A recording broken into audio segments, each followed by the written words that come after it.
Dunyodagi eng boy sportchilar kimligini bilasizmi?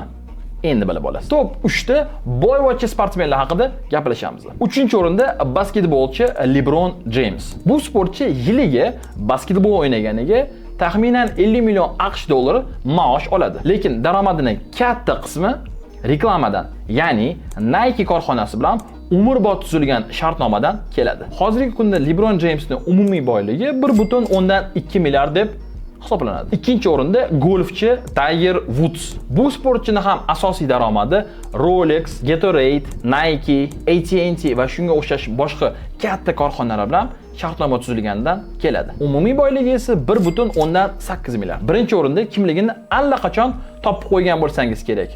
To'g'rimi? Ronaldo yoki Messi? Shoshmang. Manchester United, Real Madrid, Juventusning legendasi Cristiano Ronaldo hattoki top 5 likka ham kirmaydi. Barselonaning legendasi Messi esa atigi 5-o'rinda joylashgan. Birinchi o'rinda esa kim? Basketbolchi Michael Jordan. Umumiy boyligi 3,8 milliard. Tasavvur qiling. Karyerasi davomida basketbol o'ynab, atigi 90 million dollar ishlagan. Asosiy daromadi Nike bilan shartnoma, biznes va to'g'ri kiritilgan investitsiyalar. Ha, aytgancha, nima deb o'ylaysiz? Kim kuchliroq? Messi yoki Ronaldo?